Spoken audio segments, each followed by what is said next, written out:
बिस्मिल्लाहिर्रहमानिर्रहीम। अस्सलाम वालेकुम बच्चों, क्या हाल है आप सबके। बेटा उम्मीद है आप लोग सब खैरियत से होंगे। चैप्टर 3 का आगाज़ करेंगे बेटा, जिसमें हम स्टडी करेंगे आज पाइथागोरस थ्योरम के हवाले से, जिसमें लिखा हुआ है Pythagoras theorem is an important theorem in geometry में इसकी बड़ी अहमियत है। It is named after the Greek mathematician Pythagoras के नाम पे ही रखा गया है ये पाइथागोरस थ्योरम। और ये तकरीबन 2500 जो है ईयर्स पहले की बात है। और इसको इन्वेंट किया तो उसने एक स्ट्रेंज मेथड बनाया था। ये मिस्र के रहने वाले थे और दरिया नील को इसकी मेजरमेंट्स करने के लिए उन्होंने जो ये मेथड बनाया तो उसको पाइथागोरस का नाम दिया गया है। इसमें होता क्या बेटा, हमें एक राइट एंगल ट्रायंगल दी जाती है जिसका एक एंगल 90 का होता है। आपने यार ये जो बॉक्स है इसका मतलब है ये एक राइट एंगल ट्रायंगल है जिसमें एक एंगल 90 का दिया गया है। इसमें हमारे जो 3 साइडें हैं उनके नाम हाइपोटेन्यूस है, एल्टीट्यूड है और बेस है। ठीक है, ये जो स्ट्रेट लाइन है इसे हम एल्टीट्यूड या परपेंडिकुलर का नाम देते हैं। ये जो लाइन इस तरह जो आपकी स्लाइड शेप में आ रही है हाइपोटेन्यूस कहा जाता है और नीचे वाला बेस कहलाता है। ये साइडों के नाम आपने याद रखने हैं, इसकी शेप आपने याद रखनी है। 90 का एंगल बन रहा है, परपेंडिकुलर या एल्टीट्यूड है, हाइपोटेन्यूस और बेस है। ठीक है, इनको देखते हुए हम इस मेथड को इस्तेमाल करते हुए हमने फार्मूले को यूज़ करते हुए हमने क्वेश्चन सॉल्व करने हैं। वो क्या है, hypotenuse square is equal to है एल्टीट्यूड स्क्वायर या perpendicular square plus base square. ये फार्मूला हमने इस्तेमाल करना है और क्वेश्चन को सॉल्व करने हैं।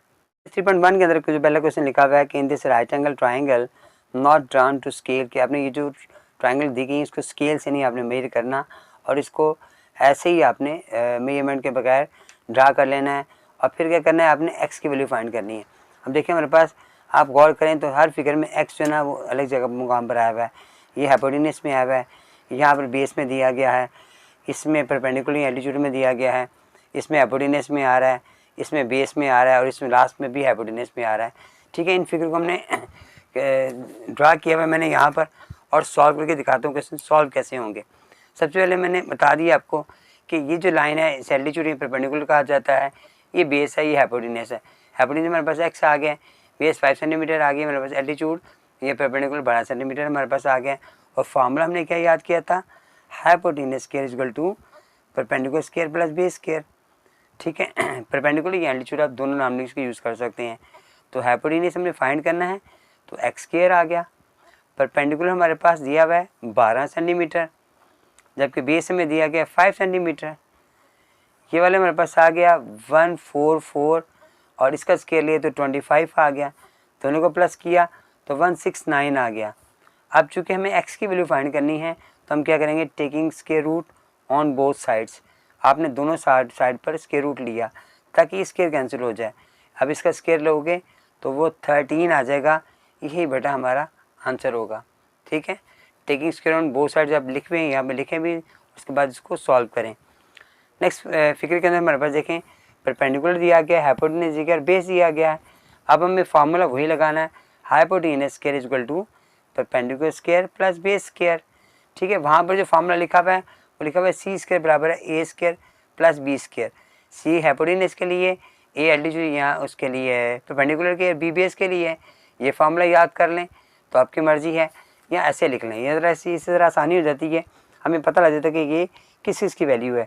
अब 8 जो हमारे पास आ गया, हाइपोटेन्यूस आ गया, परपेंडिकुलर हमारे पास 6 सेंटीमीटर आ गया, जबकि ये वाला हमारे पास बी हमारे पास हमने फाइंड करना है, ये स्क्वायर आ गया।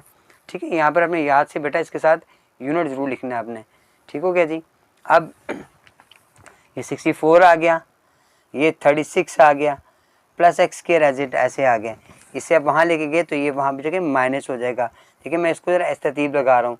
ये एक्स को मैं इस तरह ले आया हूँ, 64 वहीं मौजूद था, 36 वहाँ जाके माइनस हुआ। अब इसे माइनस करेंगे और देखेंगे हमारे पास जवाब क्या आता है। 64 में से मैंने 36 माइनस किया, बस 28 आ गया।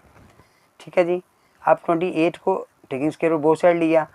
अगर आप इसका पॉइंट में जवाब दे देंगे तो गलत नहीं होगा, लेकिन हमें पता है कि 7 4 28 आता है। तो 4 का स्क्वायर रूट जो होता है वो आता है 2 और 7 स्क्वायर रूट के अंदर ही रह जाएगा। आप ऐसे लिख लें, पॉइंट में जवाब लिख लें या ऐसे नोट कर लें, दोनों सूरतों में ये ठीक होगा। 7 सेंटीमीटर लगाएंगे और साथ आंसर लिख देंगे। तीसरे पार्ट में देखें बेटा, ये जो मेरे पास फिगर बनी हुई है इसमें ये साइड जो है परपेंडिकुलर है आप इसे बेस पे लिख लोगे तभी सवाल गलत नहीं होगा हमारे पास, क्योंकि परपेंडिकुलर बेस आपस में चेंज हो जाए तो हमारा आंसर गलत नहीं आता। हाइपोटेन्यूस हमें पता होना चाहिए, वो ज़रूर यहाँ पे होना चाहिए। अभी हाइपोटेन्यूस आ गया, बेस आ गया, परपेंडिकुलर में फाइंड करना है। फार्मूला वही हमने याद किया हुआ है, ए स्क्वायर बराबर है perpendicular square plus base square. Hypotenuse आ गया 13 का स्क्वायर है, जबकि परपेंडिकुलर हमारे पास x है, बेस हमारे पास आ रहा है 5 सेंटीमीटर। ठीक हो गया जी, ये 169 आ गया, एक्स स्क्वायर एज इट ऐसे आ गया, ये 25 आ गया। तरतीब मैंने चेंज की, यह 169 से माइनस हो जाएगा जाके 25, तो हमारे पास 144 आ जाएगा। अब आपने क्या किया, taking square root both side लिया आपने, यहाँ पे भी लिया, यहाँ पर भी लिया, तो एक्स हमारे पास आ गया 12 सेंटीमीटर। ये बेटा हमारा आंसर आ गया। नेक्स्ट पार्ट में बस 4 पार्ट में फिगर की शेप कुछ इस तरह की बनी हुई है। 90 का एंगल हमें दिया गया, साथ परपेंडिकुलर बेस दिया गया है, हाइपोटेन्यूस हमें फाइंड करना है। तो वही formula H square equal to P square plus B square. ठीक है, एच स्क्वायर हमने फाइंड करना है, परपेंडिकुलर हमारे पास 7 स्क्वायर आ गया है, बेस हमारे पास 24 स्क्वायर आ गया है। ठीक हो गया, ये 49 आ जाएगा। 24 का जो स्क्वायर है हमारे पास वो आ जाएगा 576। इसमें हम 49 प्लस करेंगे तो हमारे पास आ जाएगा 625। अब आपने taking square root both side लिया, यहाँ पे भी लिया, यहाँ पे भी लिया, तो हमारे पास इसका आंसर 25 आ जाएगा।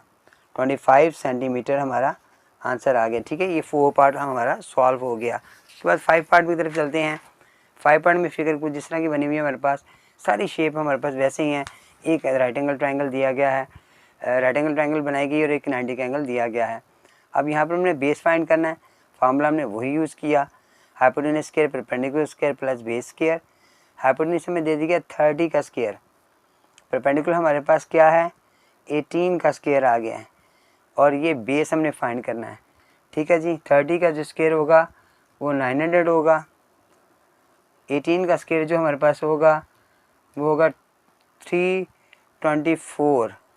एक्स स्क्वायर ऐसे ही आ गया, एक्स के मैंने यहाँ लिख लिया, ये 900 वहाँ जाके 900 से 324 जो है ना वो माइनस होगा। ठीक है, अब माइनस करके देखते हैं, हमारे पास आ गया 576। अब 576 हमारे पास आ गया है, आपने क्या किया दोनों तरफ स्क्वायर रूट लिया। ठीक हो गया जी, एक्स कैंसिल हो गया हमारे पास स्क्वायर्स के साथ, तो हमारे पास आंसर आ गया 24 सेंटीमीटर, इसका आंसर आ गया। नेक्स्ट पार्ट में देखें बेटा, हमारे पास जो इसका 5 पार्ट है,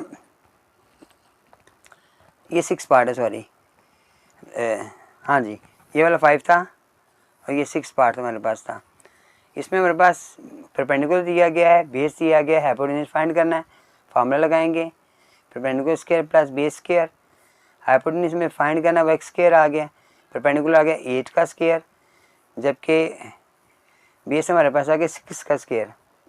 8 का स्क्वायर यानी 64, इसमें 36 को मैंने प्लस किया, 64 प्लस 36 किया तो मेरे पास 100 पूरा आ गया। अब 100 आ गया मेरे पास, आपने taking square root both side पे लिया और x की वैल्यू मेरे पास 10 सेंटीमीटर, हमारा बेटा आंसर आ गया। क्वेश्चन नंबर 2 में लिखा बेटा कि एक isosceles triangle, right angle triangle है, आइसोसेलेस का मतलब जिसकी 2 साइडें बराबर हों, इसमें स्क्वायर ऑफ हाइपोटेन्यूस 98 है। आपने दूसरे दोनों इक्वल साइड्स की, देखिए स्पेशल लिखा हुआ है इक्वल साइड्स, ये ध्यान से याद रखिएगा, हमने इक्वल साइड्स की लेंथ को ना फाइंड करना है। अब मैंने यहाँ पे एक फिगर बनाई है, इसमें मैंने हाइपोटेन्यूस यहाँ लगा दी है, ये परपेंडिकुलर ये बेस लगा दी है।